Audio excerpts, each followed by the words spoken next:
নমস্কার প্রিয় বিহার, আপনারা দেখছেন খবর তরঙ্গ। নরেন্দ্র মোদী বিহারে নালন্দা বিশ্ববিদ্যালয়ের ক্যাম্পাস উদ্বোধন করলেন। আর নালন্দা বিশ্ববিদ্যালয়ের ক্যাম্পাস উদ্বোধন করার সঙ্গে সঙ্গেই ভারতের প্রাচীন বিশ্ববিদ্যালয়ের পুনরুজ্জীবন হলো। অনেকেই ভেবে হয়তো অবাক হবেন যে নালন্দা বিশ্ববিদ্যালয় আবার কোথা থেকে এলো। আসলে নালন্দা বিশ্ববিদ্যালয় প্রাচীন ভারতের একটা বিশ্ববিখ্যাত বিশ্ববিদ্যালয়।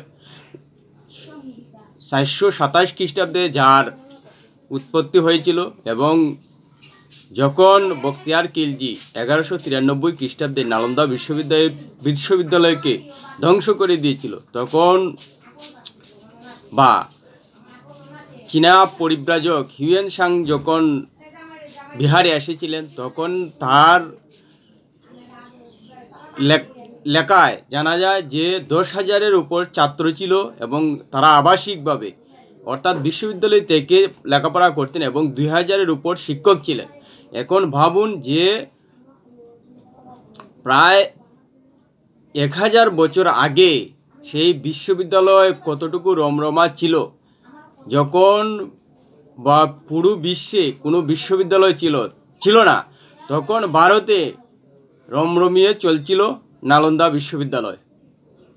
এবং তাও এখন যেভাবে বিশ্ববিদ্যালয় থেকে ছাত্ররা লেখাপড়া করে ঠিক তেমনই আবাসিক বিশ্ববিদ্যালয় ছিল এবং সমস্ত ভরণ পোষণ করতেন রাজা। আমরা যদি ইন্টারনেট গেটে দেখি তাহলে দেখা যাবে যে ইটালিতে বলোঙ্গা ইউনিভার্সিটি সবথেকে এখন পুরনো, 1088 খ্রিস্টাব্দে প্রতিষ্ঠিত। তারপর আসে ইংল্যান্ডের অক্সফোর্ড, ক্যামব্রিজ এবং ইটালির আরও বিশ্ববিদ্যালয়, স্পেনও রয়েছে আর ফ্রান্সেরও বিশ্ববিদ্যালয় রয়েছে। সেখানে সেই নালন্দা বিশ্ববিদ্যালয়ের কথা যদি বলা যায় তাহলে প্রতিটি ভারতবাসী গর্ববোধ করতে পারেন। কেননা যখন নালন্দা বিশ্ববিদ্যালয় ধ্বংস করা হয়েছিল তখন 90 লাখ পাম লিপের পাণ্ডুলিপি ছিল, হাতে লেখা পাণ্ডুলিপি 90 লাখ। সেই 90 লাখ পাণ্ডুলিপি আগুন দিয়ে জ্বালিয়ে দিয়েছিলেন বখতিয়ার খিলজি। জানা যায় যে সেই পাণ্ডুলিপি জ্বলতে রীতিমতো 3 মাস লেগেছিল এবং এও জানা যায় যে আর্যভট্ট সেই নালন্দা বিশ্ববিদ্যালয়ের স্কলার ছিলেন। এতই বিখ্যাত ছিল নালন্দা বিশ্ববিদ্যালয়। কিন্তু কালের পরিহাস, একটা জ্ঞানের ভাণ্ডারকে ধ্বংস করে দেয়া হলো। শুধু জ্ঞানের ভাণ্ডার নয়, 427 খ্রিস্টাব্দ থেকে 1193 খ্রিস্টাব্দ পর্যন্ত যত সব জ্ঞান সেই বইয়ে লিপিবদ্ধ করে রাখা হয়েছিল সব ধ্বংস করে দেওয়া হয়েছে। ভারত কী করে স্তরে স্তরে 400 থেকে 1100 প্রায় 700 বছর ধরে জ্ঞানকে অর্জন করেছিল এবং ভারতের পুরাতত্ত্বে যত সব নিদর্শন দেখা যায়, মেডিসিন, আয়ুর্বেদ, ভাষা, গ্রামার, ম্যাথমেটিক্স সহ যেসব চর্চা হতো, এমনকি জ্যোতির্বিজ্ঞান পর্যন্ত চর্চা হতো নালন্দা বিশ্ববিদ্যালয়ে, সব একেবারে ধ্বংস হয়ে গেছে। আর এটাই ভারতের সবথেকে দুর্ভাগ্য যে এত জ্ঞান থাকতো, এক দস্যুর কাছে সমস্ত জ্ঞান ধ্বংস হয়ে গেল, রক্ষা করার মতো কেউ রইলেন না। হয়তো অনেকেই খারাপ পেতে পারেন, কিন্তু যেহেতু একটা জ্ঞানের ভাণ্ডার, যেহেতু একটা বিশ্ববিদ্যালয় যেখানে পৃথিবীর পূর্ণ বিশ্ববিদ্যালয় হতে পারতো ভারতে, সেটাকে ধ্বংস করে দিয়েছিল এমন এক যোদ্ধা যে জ্ঞানকে সম্মান দিতে জানল না, অথচ সে দেশে বিদেশে রাজ্য দখল করার মানসিকতা ছিল, কিন্তু জ্ঞানের মর্যাদা দেওয়ার তার মানসিকতা ছিল না, যার কারণে বিশ্বের সবচেয়ে পূর্ণ হতো সেই নালন্দা বিশ্ববিদ্যালয়কে ধ্বংস করে দিয়েছে। আশ্চর্যের কথা এটাই যে অনেকেই বলেন যে মুসলিম শাসক ভারতে নবজাগরণ ঘটিয়েছিল, কিন্তু একটু ফাঁকে বা ফাঁকতালে খুঁজে দেখুন যে মুসলিম শাসকের আমলে একটাও ইউনিভার্সিটি ভারতবর্ষে নেই। যদি ভারতবর্ষের ইউনিভার্সিটির ইতিহাস, সবথেকে পূর্ণ বিশ্ববিদ্যালয়ের খোঁজ করুন, তাহলে দেখা যাবে যে শ্রীরাম ইনস্টিটিউট ভারতের সবথেকে পূর্ণ বিশ্ববিদ্যালয়। তারপর আসছে কলকাতা বিশ্ববিদ্যালয়, মাদ্রাজ বিশ্ববিদ্যালয়, মুম্বাই বিশ্ববিদ্যালয়, যেগুলো 1857 খ্রিস্টাব্দে। তখন তো নবজাগরণ হয়ে গেছে পৃথিবীতে, শিল্প বিপ্লব হয়ে গেছে ইংল্যান্ডে। আর শিল্প বিপ্লব যে ইংল্যান্ডে হয়েছে, সম্ভবত ক্যামব্রিজ এবং অক্সফোর্ড ইউনিভার্সিটি তার মূলে। কারণ আমরা জানি যে শিক্ষার মাধ্যমেই নবজাগরণ এবং শিল্প বিপ্লব সম্ভব হয়েছে। আর সেই হিসাবে যদি ধরি, তাহলে যদি ভারতবর্ষের নালন্দা বিশ্ববিদ্যালয় ধ্বংস না হতো, তাহলে কিন্তু হয়তো ভারতের জ্ঞানের ভাণ্ডার সারা ভারতবর্ষে ছড়িয়ে পড়তো এবং নবজাগরণটা, পৃথিবীর নবজাগরণটা, শিল্প বিপ্লবটা হয়তো ভারতের দিক থেকেও হতে পারত এবং ভারত এগিয়ে যেতে পারত।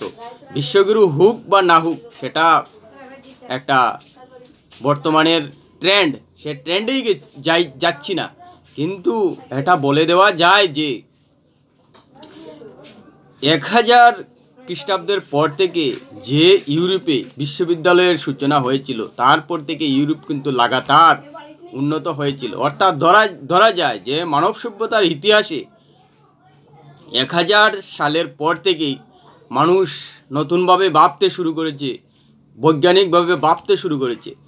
কিন্তু ভারত ভাবতে শুরু করেছিল 427 খ্রিস্টাব্দ থেকে, যার কারণে নালন্দা বিশ্ববিদ্যালয়ের সৃষ্টি হয়েছিল এবং সেই নালন্দা বিশ্ববিদ্যালয়ে আধুনিক যুগের সমস্ত কিছুই পড়ানো হতো।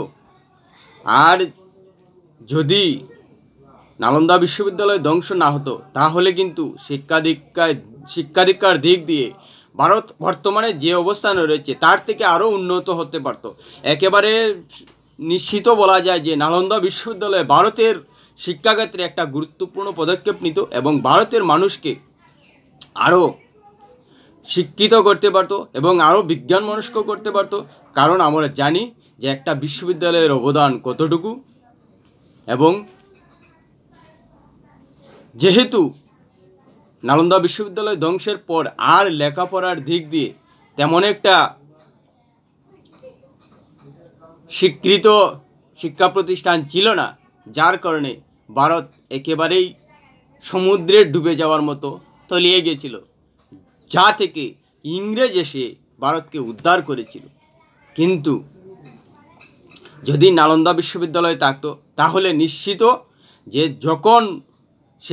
যখন ধ্বংস হয়েছিল তখনই কিন্তু পৃথিবীতে একের পর এক বিশ্ববিদ্যালয় স্থাপিত হচ্ছিল এবং জ্ঞানের ভাণ্ডার উন্মেষ হচ্ছিল। কিন্তু আমরা সেই জ্ঞানের ভাণ্ডার ধ্বংসের শিকার হয়ে জ্ঞান একেবারে সলিল সমাধি হয়েছিল, যার কারণে আমাদের ভারতবর্ষে আর জ্ঞানের কোনো চর্চা হয়নি।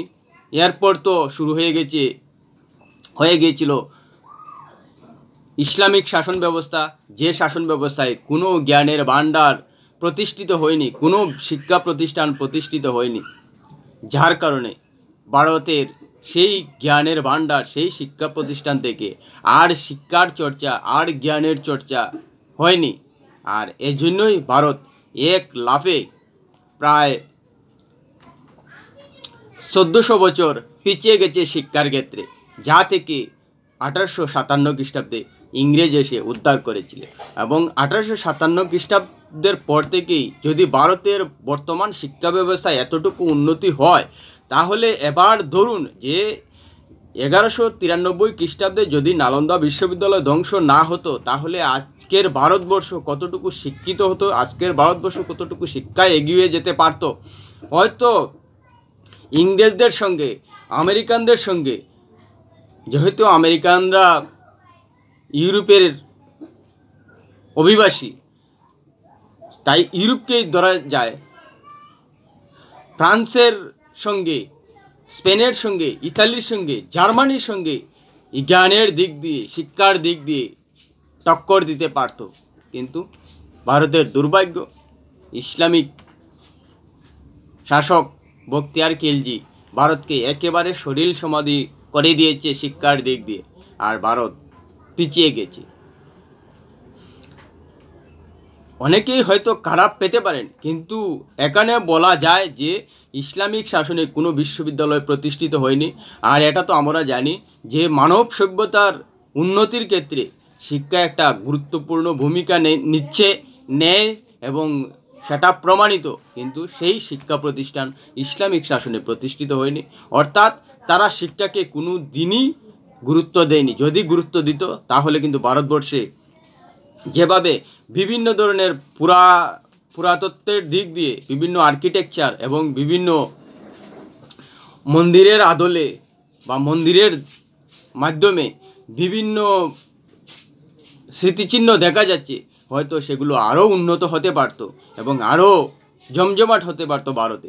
কিন্তু শিক্ষাকে ধ্বংস করে দেওয়ার মাধ্যমে ভারতবর্ষের জ্ঞানের ভাণ্ডার একেবারে তলিয়ে গিয়েছিল, যার কারণে ভারত রীতিমতো 1400 বছর পিছিয়ে গেছে মানব সভ্যতার দিক দিয়ে। আর সেটা উদ্ধার করেছে এসেছে ইংরেজ।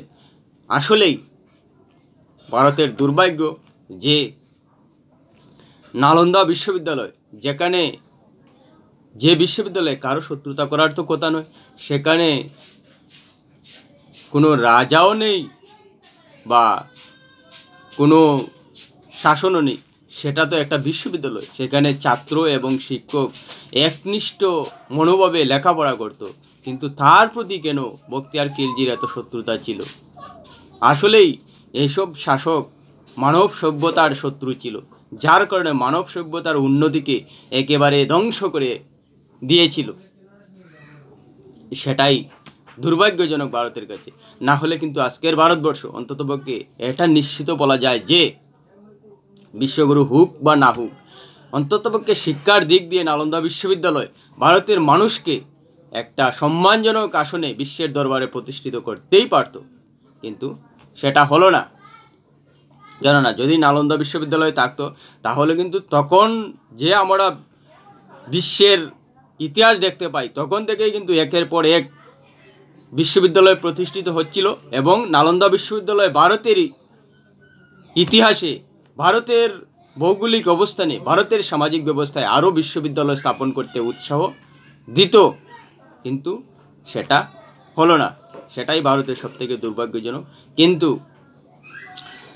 ভারত স্বাধীনতার 70 বছর পরেও কিন্তু কেউ নালন্দা বিশ্ববিদ্যালয়কে পুনরুজ্জীবনের চিন্তা করলেন না, যেটা এপিজে আব্দুল কালাম নিজের স্বপ্ন দেখেছিলেন, সেটা প্রধানমন্ত্রী নরেন্দ্র মোদী এসে পূরণ করলেন।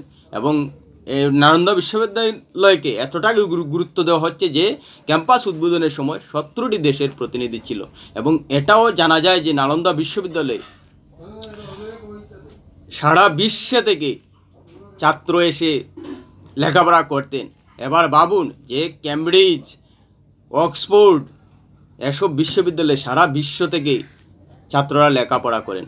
আর ভারতবর্ষে সেই নালন্দা বিশ্ববিদ্যালয়ের মাধ্যমে সেই 1200 বছর আগে থেকেই মানুষ, সারা বিশ্বের মানুষ এসে জ্ঞান অর্জন করে নিতেন নালন্দা থেকে। আর সেটা একেবারে সলিল শোকাতে গেল এক অত্যাচারী মূর্খ শাসকের কারণে। আর ভারত শিক্ষার দিক দিয়ে, জ্ঞানের দিক দিয়ে মানব সভ্যতার উন্নতির দিক দিয়ে একেবারে পিছিয়ে গেল। কোনো অবদান রইল না, রীতিমতো বলা যায় কোনো অবদান রইল না বিশ্বের উন্নতিতে ভারতের যোগদানে। যদি নালন্দা বিশ্ববিদ্যালয় থাকতো, অবশ্যই যেভাবে আর্যভট্ট, চাণক্য, বড় বড় বিখ্যাত জ্ঞানীদের পরিচয় আমরা পাই, যে যারা সেই বিশ্ববিদ্যালয় থেকে এসেছিলেন। আর্যভট্ট নালন্দা বিশ্ববিদ্যালয় থেকে এবং চাণক্য তক্ষশিলা বিশ্ববিদ্যালয় থেকে। কিন্তু সেরকম আর জ্ঞানী ইংরেজ শাসন বা ইংরেজ আসার আগ পর্যন্ত পাওয়া গেল না। এর থেকে দুর্ভাগ্যজনক আর কিছু নেই। আশা করা যায় যে সেই নালন্দা বিশ্ববিদ্যালয় পুনরুজ্জীবন হয়েছে এবং সেই নালন্দা বিশ্ববিদ্যালয়ের নামই ভারতের মানুষের মধ্যে যে জ্ঞান 427 খ্রিস্টাব্দ থেকে শুরু হয়েছিল সেটা আবার উৎসাহ পাবে এবং আবার নতুন করে ভারতের মানুষের মধ্যে জ্ঞানের পুনরুজ্জীবন ঘটবে, যেভাবে নালন্দা বিশ্ববিদ্যালয়ের পুনরুজ্জীবন ঘটেছে, এবং বিশ্বের দরবারে একটা নতুন পথ দেখাবে ভারতের জ্ঞান মানুষ। ভিডিওটি ভালো লাগলে লাইক, কমেন্ট, সাবস্ক্রাইব করবেন।